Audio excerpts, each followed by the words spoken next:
Yes, I love garlic, and I love onions, I love herbs and spices. If I'm eating a raw food diet, all raw, I think I can still achieve a level of health without excluding these things. The question is, regarding the garlic and onions and other things that we've been discussing, is it possible to reach a level of health including these foods? Focusing on those words, a level of health. Yes, you will achieve a level of health. It depends which level of health you're searching for. The whole point of it is that health is more than about just your diet. Most of you are aware, diet is one part of it. Your health is dependent upon your level of physical activity, the quality and quantity of your sleep, your exposure to natural sunlight, the quality of air you breathe, and a long, long list of other needs that your body has.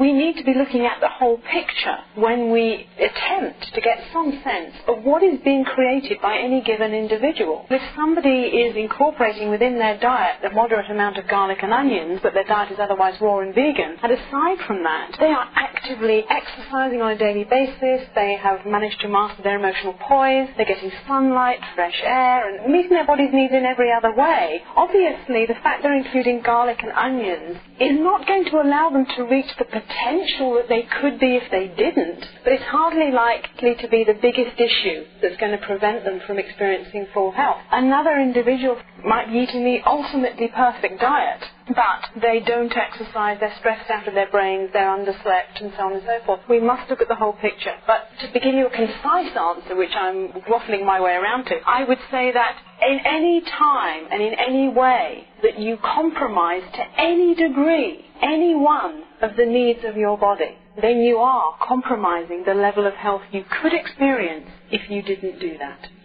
It's possible that someday you won't want them. It's possible that you'll find that the strong flavors aren't taking you where you're trying to go. It's possible that you'll come to a point where you go, I really love those foods, but they don't really love me as much as I love them. It's possible that you'll get to a point where you say, I'm ready to go to a higher level or reach an understanding that not only is your health only as good as the weakest link, and we're certainly not going to try to say, well, which is worse, vodka or beer, which is worse, a garlic clove or a powerful herb or spice. We're not going to try to quantify that, but you may get to a point where the concept is that all health programs work in direct proportion to the degree that they follow the laws of nature. All programs work to the degree that they stay within the confined strictures, laws of nature that are set out for us. So then it becomes simply a matter of pursuit. In fact, my next book is called The Laws of Life, and I'm looking forward to that coming out. But when we decide to look into that pursuit and say, okay, is the food that I'm eating, does it fall within the guidelines that nature has set up for us? Would I make a meal of turmeric? Will I ever use cilantro, one of the mildest of all herbs? It's almost lettuce. It's so mild. Yes, I will occasionally use cilantro. Have I ever made a meal of it? Yes, I have. Was it my favorite meal? No, but I have made a meal of it. It is possible to do, but I couldn't imagine a meal of salt.